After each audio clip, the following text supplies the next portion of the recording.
Today we've got 2 Taylors, 2 Thompson tees, and a lot of influence.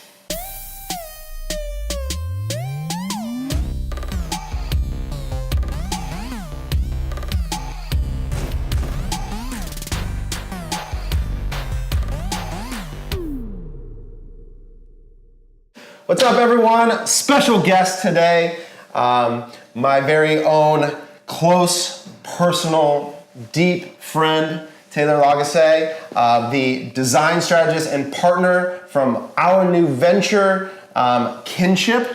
So Kinship is a new influencer marketing agency that CTC has partnered with 3 amazing dudes to launch.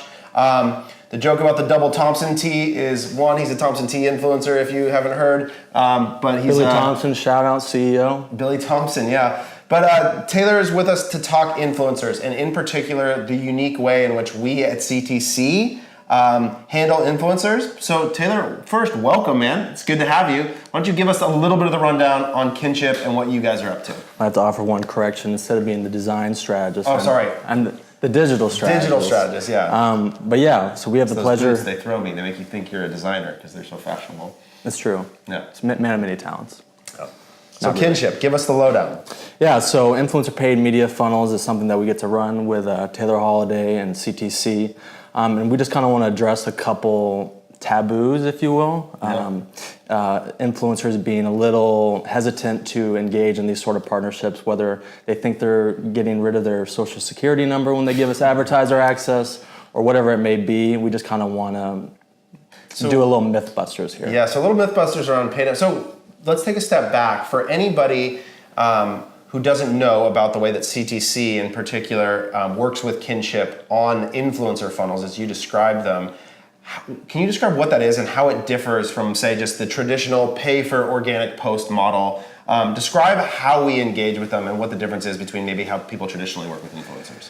Yeah, so an organic post is obviously the influencer going ahead and posting something on their feed. This is not something that would live on your feed. This would be a sponsored ad, if you will, just with your name in the ad itself with the content that we partner up and produce on behalf of a brand. Yep. So that would kind of be the difference there. In addition to that, the paid media funnels would include other audiences outside of just your own, which is where definitely the mutually beneficial relationship exists within brand and influencer. Exactly. So the traditional model that probably if you run a brand or have worked with influencers at all is you pay Kylie Jenner $500,000 and she puts up an Instagram post for you and you wait around and hope that it works. And if it does, it's over in a flash because the algorithmic feed sort of lasts about 24 to 48 hours. You get your spike and that's about it.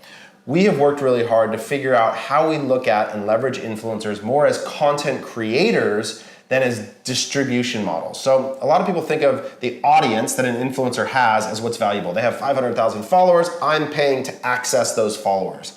But what we have found in working together is that the price that people pay for the distribution is often very overrated, meaning that the actual CPM that they're paying to reach that people is more expensive than what you would pay on the advertising side. So we actually think of the distribution as sort of the commodity, and that the content creator, their value is really their ability to be a salesperson and communicate and influence people to buy their product through great content creation. Exactly right, exactly right. In addition to that, going off what Taylor Holiday just said, just the lookalike audience as well as their own audience within these paid media funnels and getting advertiser access, that's where that symbiotic relationship really exists, right? And where the influencer can benefit.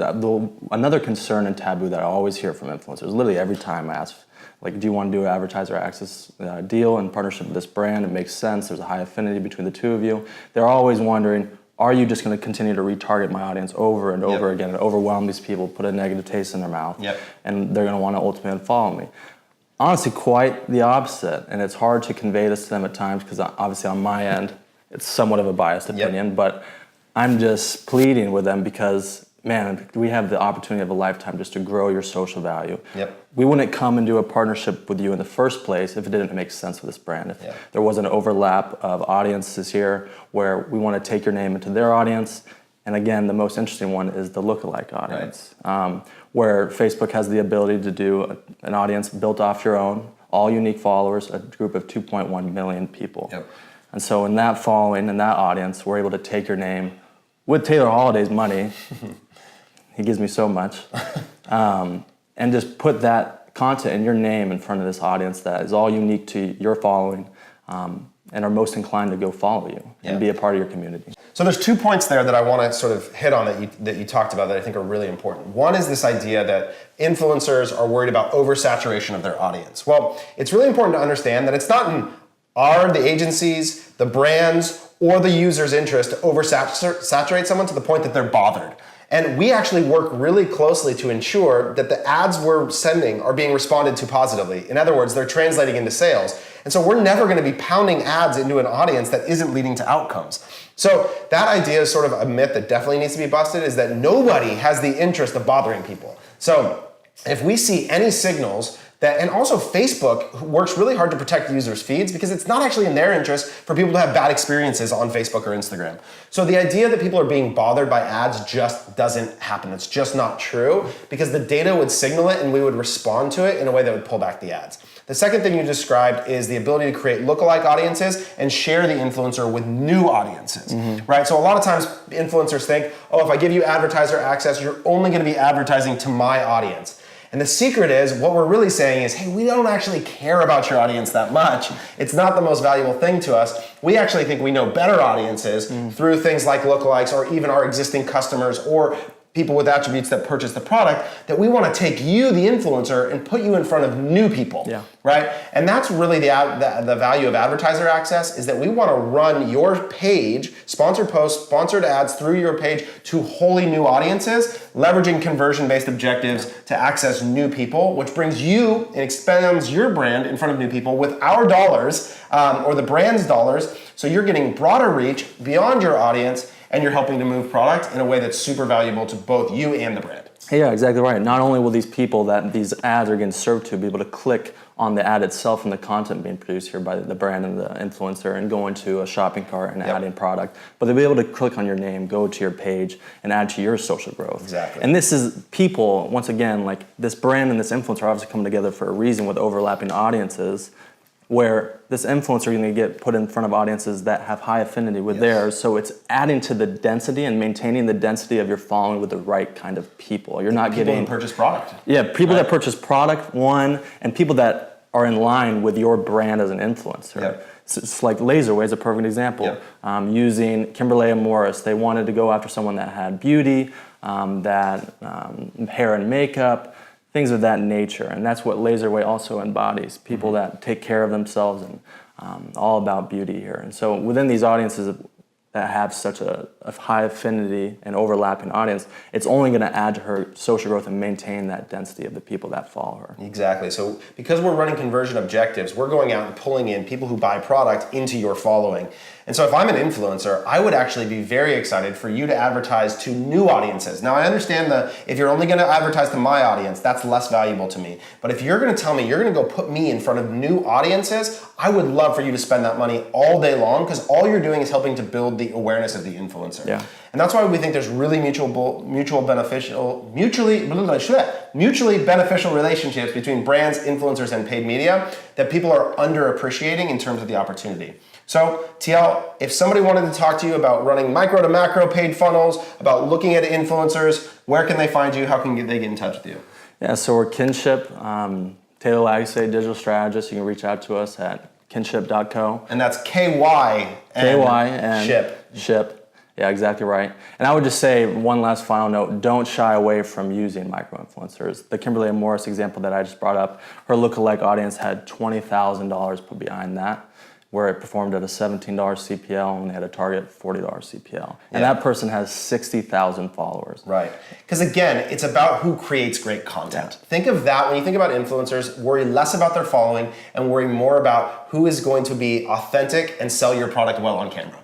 Because that's at the end of the day, that's what makes a great ad. And we are seeing constantly that through these influencer funnels, through great content, we're generating CPAs, CPLs that are well below target on all other prospecting. So at the very least, you should be trying this as a separate funnel alongside all of your evergreen advertising. So, and a lot of times what we'll do is we'll run right alongside your existing agency or anybody else on these specific funnels as a way to sort of build an additional prospecting channel for you using a different point of distribution, which gives you also freedom to relax some of the brand constraints of how you speak through your own channel. Let influencers speak like them to their fans, to their audience, to people in an authentic, real fashion of people that love your product. So, TL, any last thoughts? No, Not at all. I appreciate the time. Appreciate you having me on. Let's drop in on the end of this that Kimberly ad that Corey's mentioning so you can see an example of what this looks like and you can check it out from there. We're here at Laser Way. Probably this is for your comparison. Really cool. Yeah, and then I'm going to blend it in. So it's been a few minutes. I'm definitely feeling the numbing sensation, and it's feeling kind of hot. I literally cannot feel my face right now.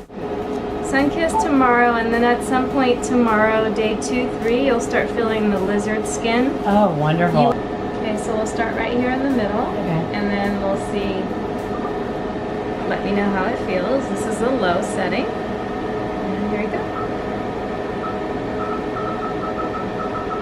I don't feel a thing. It's kind of relaxing, even though you can feel it.